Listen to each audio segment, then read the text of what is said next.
Hello students, welcome to RS Group of Schools. I am Gaurav Sharma, your computer teacher. Today we are going to discuss about the topic drawing truth table for given boolean expression. आज हम आपको किसी दिए हुए boolean expression के लिए truth table draw करने के बारे में बताएंगे, ठीक है। तो यहाँ पर हमने दो इक्वेशन लिखी हुई हैं, a dash dot b plus a dot b dash. ये एक इक्वेशन है बूलियन इक्वेशन और दूसरा हमारा a प्लस ब्रैकेट में a dot B plus C का होल डैश। और ठीक है, तो ये हमारी दो इक्वेशन है, जिसमें से फर्स्ट इक्वेशन हमारी एक सिंपल इक्वेशन है, ये थोड़ी सी कॉम्प्लेक्स है, ठीक है, थोड़ी सी कॉम्प्लिकेटेड है। कैसे? इसमें यहाँ पर आपको ब्रैकेट को पहले सॉल्व करना पड़ेगा। इसके जो हमने इसका पहले वीडियो बनाया था उसमें आपको ये बताया गया, उसमें हमने आपको प्रेसिडेंस ऑर्डर बताया था बूलियन ऑपरेटर्स का, कि कौन सा ऑपरेटर पहले आपको सॉल्व करना है, कौन सा बाद में, और उसके कुछ और भी प्रेसिडेंस ऑर्डर्स बताए थे आपको कि किस ऑर्डर में आपको अपनी पूरी इक्वेशन को, पूरे एक्सप्रेशन को आपको सॉल्व करना होता है। उसके बारे में हम लोगों ने उसमें डिस्कस किया था। बहुत सारी उसमें स्टेप्स आपको बताई थी कि पहले ये स्टेप को फॉलो करेंगे, फिर इसको, फिर इसको। जैसे फॉर एग्जांपल आपको एक सिंपल सी चीज उसमें सबसे पहले बताया गया था कि अगर आपकी इक्वेशन में कहीं पर भी ब्रैकेट लगा हुआ है तो सबसे पहले हम ब्रैकेट के अंदर की चीजों को सॉल्व करते हैं। फिर उसके बाद में नेक्स्ट स्टेप थी जैसे कि अगर आपका इनवर्स कहीं दिख रहा है तो इनवर्स को। फिर हमारे ऑपरेटर्स की बारी आती थी, मतलब कौन से ऑपरेटर्स, जो हमारे मल्टीप्लीकेशन और एडिशन है, तो पहले मल्टीप्लीकेशन फिर एडिशन। तो इस तरीके से उसके कुछ रूल्स थे जो कि आपको वहां पर बताए गए, आपने उस वीडियो को देखा होगा, ठीक है। तो उसी के आगे अब हम उससे रिलेटेड जो इक्वेशंस हैं, जो एक्सप्रेशंस हैं, उनको सॉल्व करने की कोशिश करेंगे। सबसे पहले हम लोग पहला क्वेश्चन, सिंपल क्वेश्चन जो हमारा है उसको लेते हैं, a dot B plus a dot B dash, a dash dot B plus a dot B dash. यहाँ पर हमें क्या करना है, a और b दो वेरिएबल्स हैं, उनके लिए पहले तो हम एक ट्रुथ टेबल ड्रॉ करेंगे, जिसमें कि आपके पास में इनपुट वेरिएबल कितने हैं हम उसको पहले चेक कर लेते हैं। तो इनपुट वेरिएबल हमारे पास इसमें है a और b, दो वेरिएबल हैं। a डैश और b डैश जो वेरिएबल है वो a और b से ही निकल के आएगा एज एन आउटपुट, ठीक है। तो यहाँ पर पहले हम a और b की वैल्यू ले लेंगे। क्या करेंगे, देखिए यहाँ सबसे पहले हमने लिखा a और यहाँ पर लिखा b। a और b को एज एन इनपुट लेंगे, किस तरीके से होगा, देखिए a आएगा हमारा 0 0 1 1, b आएगा 0 1 0 1। अब ये 0 0 1 1 और 0 1 0 1 किस तरीके से हमने लिखा है, जैसे कि आपको बताया कि दो वेरिएबल हैं तो इनके 4 पॉसिबल कॉम्बिनेशन बनेंगे। अब 4 पॉसिबल कॉम्बिनेशन ये ऊपर नीचे भी हो सकते हैं, तो आप इनको ऊपर नीचे लिख सकते हैं, लेकिन अगर आप इस सीक्वेंस में इनको याद रखेंगे तो टेबल आप हमेशा इजिली बना पाएंगे, आपको कोई समस्या नहीं आएगी टेबल बनाने में, ठीक है। तो क्या आपने यहाँ पर किया है 0 0 1 1 0 1 0 1, ठीक। तो अब हम इसका सॉल्यूशन निकालना स्टार्ट करेंगे। सबसे पहले आपको जैसा कि बताया गया है कि अगर कहीं पर भी इनवर्स आपको या नॉट ऑपरेटर मिल रहा है तो सबसे पहले हम उसको सॉल्व करते हैं। तो क्या है हमारे पास में, a डैश और b डैश, दो इनवर्स ऑपरेटर आपके यहाँ पर हैं, ठीक। अब a डैश देखिए किस तरीके से सॉल्व होगा, a का इनवर्स करना है हमको, तो 0 0 1 1 है तो जहां 0 है वहां 1 लिख दीजिए, जहां 1 है वहां 0 लिख दीजिए। तो ये 0 0 1 1 से 1 1 0 0 बन गया। इसी तरीके से b का b डैश निकालना है, 0 1 0 1 है तो ये 1 0 1 0 बना दीजिए, ये a डैश और b डैश आ गया। अब हम बात करेंगे क्या आगे की, आगे हमें नेक्स्ट क्या करना है, यहाँ पर step a dash dot b निकालना है और a डॉट b डैश निकालना है, ठीक है। अब देखिए ये कैसे आएंगे, a डैश डॉट b निकालने के लिए हम लोग a डैश और b वाले कॉलम को देखेंगे, बाकी इन दोनों को भूल जाएंगे। तो कैसे, इनका मल्टीप्लाई करेंगे, 0 इंटू 1 0, 1 इंटू 1 1, 0 इंटू 0 0 और 1 इंटू 0 0। तो इस तरीके से हमारा ये सॉल्व हो गया। अब हम सॉल्व करेंगे a डॉट b डैश को, तो a डॉट b डैश किस तरीके से होगा, इनका और इनका, इस बार इनका और इनका मल्टीप्लाई करना है, ये बीच वाले को छोड़ देंगे। 0 इंटू 1 0, 0 इंटू 0 0, 1 इंटू 1 1 और 1 इंटू 0 0, ठीक है, ये आ गया। अब हम क्या करेंगे, अब हमको इस बार इतना, अभी हमारा आंसर नहीं आया है, आंसर हमारा अब आएगा कैसे, A dash dot B plus A dot B dash करने पे, इतना करने पे हमारा फाइनल आंसर आएगा। ठीक, तो कैसे आएगा, इन दोनों कॉलम को ऐड करने पे, 0 प्लस 0 0, 1 प्लस 0 1, 0 प्लस 1 1 और 0 प्लस 0 0। ठीक है, तो हमारा फाइनल आंसर क्या आया, 0 1 1 0।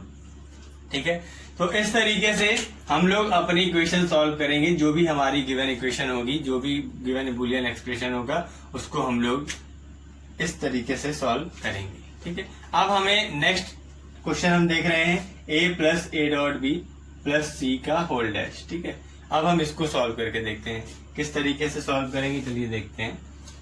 तो हमारा जो यहाँ पर इनपुट है, इनपुट ए बी सी, इस बार देखिए थोड़ा सा अंतर आएगा, क्या कि इनपुट जो है हमारे वो चेंज हो जाएंगे।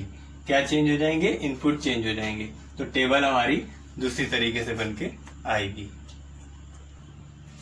देखिए इस बार जो हमारी टेबल आएगी वो 3 वेरिएबल की टेबल है। अब 3 वेरिएबल की टेबल में जो हमारे नंबर ऑफ इनपुट्स हैं तो वो बढ़ेंगे। कैसे, जो हमारी रोज होंगी वो बढ़ जाएंगी।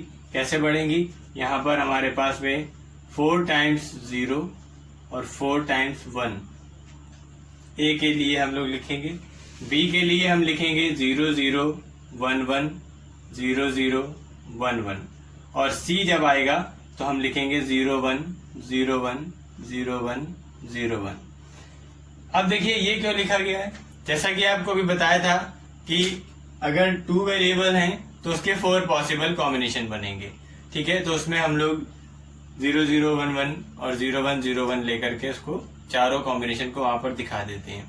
अब हमारे पास 3 वेरिएबल्स हैं, तो 3 का मतलब हो जाएगा 2 की पावर 3, तो आ जाएगा हमारा 8 वेरिएबल्स, 8 को पॉसिबल कॉम्बिनेशंस बनेंगे। ठीक है, 8 पॉसिबल कॉम्बिनेशन जो हमारे बनेंगे वो कुछ इस तरीके से बनेंगे। तो अब ये ABC के कॉम्बिनेशन है, जिसमें कि एक बार देखिए सब सारे कॉम्बिनेशन यहाँ पर आपको मिल जाएंगे कि एक बार तीनों में 0 आ गया, एक बार तीनों में 1 आ गया, एक बार 0 0 1 आ गया, एक बार 1 1 0 आ गया। मतलब अगर आप किसी भी तरीके से इनके कॉम्बिनेशन बनाना चाहेंगे तो ये जितने लिखे हैं इतने ही बनेंगे। इसके अलावा आप अगर कोई कोशिश करेंगे तो कॉम्बिनेशन, इसका नया कोई कॉम्बिनेशन नहीं बन पाएगा। आप सोचे कि 2 बार 0 हो और फिर 1 बार 1 हो तो देखिए वो आपको मिल जाए। आप सोचे 2 बार 1 हो 1 बार 0 हो, वो भी मिल जाएगा। आप सोचे 0 1 0 हो तो वो भी यहाँ पर देखिए 0, कोई भी कॉम्बिनेशन आप सोचेंगे तो वो आपको यहाँ पर मिलेगा। ठीक, तो इसके लिए हम लोग ये फॉर्मेट याद कर लेते हैं, 4 बार 0 4 बार 1, फिर 0 0 1 1 0 0 1 1, फिर 0 1 0 1 0 1। इस फॉर्मेट के अकॉर्डिंग अगर हम लिखते हैं तो हमारी टेबल जो है वो कंप्लीट हो जाती है। ठीक है, इनपुट के फॉर्म में। अब हम इसका आउटपुट निकालना स्टार्ट करेंगे। कैसे करेंगे, अब यहाँ पर बात आएगी प्रेफरेंशियल ऑर्डर, जो हमारा प्रेसिडेंस ऑर्डर का रूल बताता है कि अगर कहीं पर ब्रैकेट है तो पहले ब्रैकेट के अंदर की चीजों को सॉल्व करो। अब ब्रैकेट के अंदर अगर हम जाते हैं तो ए डॉट बी प्लस सी आ रहा है। ठीक, तो ब्रैकेट के अंदर भी हमारे पास में 2 अलग अलग ऑपरेटर हैं, एक मल्टीप्लीकेशन है एक एडिशन है। तो इसमें भी रूल लगता है कि पहले मल्टीप्लाई करो फिर उसका जो है वो एडिशन निकालो। सबसे पहले ब्रैकेट सॉल्व करना है, इसलिए हम सबसे पहले इसको सॉल्व करेंगे। क्या निकालेंगे, ए डॉट बी। देखिए ए डॉट बी किस तरीके से आता है, ए और बी का मल्टीप्लाई।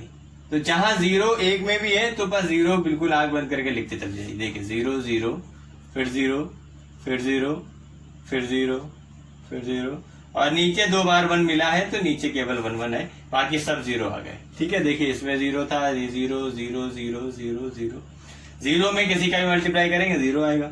1 इंटू 1 जब किया गया तभी 1 और 1 हमको मिला। अब हमें तीसरा क्या करना है, ए डॉट बी प्लस सी अगर हम कर दें। ठीक है, ए डॉट बी प्लस सी अगर कर दिया जाए, देखिए किस तरीके से करेंगे, ये ब्रैकेट के अंदर। ठीक, तो ए डॉट बी और सी मतलब कहने का क्या, इन दोनों का एडिशन। तो बस इक्वेशन में कितना भी कुछ लिखा हो लेकिन आपको 2 कॉलम को ऐड या मल्टीप्लाई ही करना होगा हर बार। ठीक है, तो यहाँ पर एडिशन करना है इस बार, 0 1 0 1 0 1 1 और फिर 1। ठीक है, तो देखिए किस तरीके से ये किया गया है, 0 में 0 ऐड किया तो 0 और 1 में 0 ऐड किया तो 1।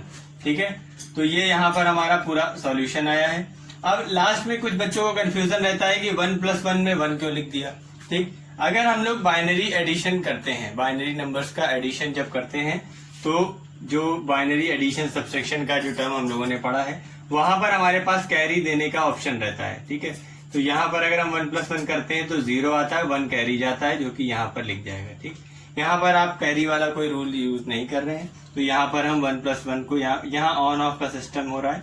ठीक है, ये हमारे बुलियन ऑपरेटर, बुलियन वेरिएबल्स हैं, तो इसके केस में जब हम लोग टेबल में इसको सॉल्व करेंगे तो 1+1 को 1 दिखाएंगे, और अगर यहाँ पर हम लोग जब हम लोग बाइनरी का एडिशन पढ़ते हैं तब हम वहां पर 1+1 को 0 दिखाएंगे और उसका 1 कैरी उसके नेक्स्ट वाले के पास में जाकर के ऐड हो जाएगा। ठीक, तो इसमें कंफ्यूज मत होइएगा। तो ये हमारा यहाँ पर इसका एडिशन आया। अब ये एडिशन निकल के आ गया, हमें क्या चाहिए, a.b+c का होल डैश, मतलब कि इस पूरे इक्वेशन का होल डैश। तो यहाँ पर हम होल डैश निकाल लेंगे, कोई दिक्कत नहीं। देखिए कैसे, यहाँ पर ये होल डैश लिख दिया, जो लिखा है उसका अपोजिट कर दीजिए, 1 0 1 0 1 0 0 0। देखिए 1 0 का 1 1 का 0 0 का 1 1 का 0 0 का 1 1 का 0 0 0। ठीक, ये आ गया। अब हम लोग फाइनल यहाँ पर जो हम लोग को इस पूरे को ए से ऐड करना है, मतलब क्या कहने का हुआ कि ये पूरा कॉलम हम लोग ऐड करेंगे किसमें, ए में। ठीक है, ये चीज हम लोग अब बीच के ये सब भूल जाएंगे, केवल इसको और इसको देखेंगे। 0+1, तो देखिए पहले यहाँ लिख लेंगे क्या, a+a.b+c का होल डैश, जो कि हमारा पूरा का पूरा क्वेश्चन था, वो हमने यहाँ पर नोट कर लिया। ठीक है, अब देखिए कैसे सॉल्व हो रहा है ये, इन दोनों को ऐड, 0+1 1 0+0 0 0+1 1 0+0 0 1+1 1 1+0 1। अब ये तीनों 1 है। ठीक है, 1 2 3 4 5 6 7 8, ये हमारा फाइनल आंसर आया।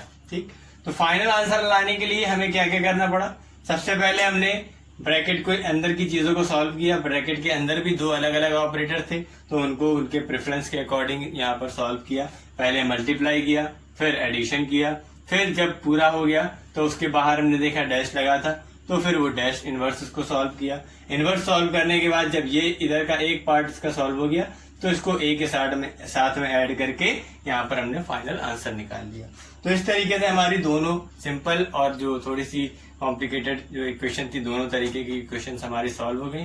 इसी तरीके की इक्वेशंस आपके पास आएंगी, इससे बड़े क्वेश्चंस ज्यादा नहीं आएंगे, जो भी आएंगे तो इसी में टर्म्स बढ़ती जाएंगी। वेरिएबल आपके या तो 2 या 3 वेरिएबल्स आपके सिलेबस में है, तो उतने ही आपके पास रहेंगे। उसी के अकॉर्डिंग आपको टेबल ड्रॉ करना आना चाहिए कि इनपुट किस तरीके से लेना है, फिर आउटपुट किस तरीके से सॉल्व करना है, इन चीजों के बारे में आपको जानकारी होनी चाहिए। ठीक है, तो ये दोनों इक्वेशंस हमने सॉल्व करी। आपको लाइव क्लास में ये इक्वेशन सॉल्व करने में नोट करिएगा, नोट करने के बाद में समझिएगा। कोई अगर प्रॉब्लम हो तो लाइव क्लास में आप मुझसे इनके बारे में डिस्कस करिएगा, और कुछ क्वेश्चंस आपको फिर दिए जाएंगे नोट्स में, तो आप उनको अपने तरफ से सॉल्व करके कोशिश करके सॉल्व करिए और उसका आंसर निकालिए।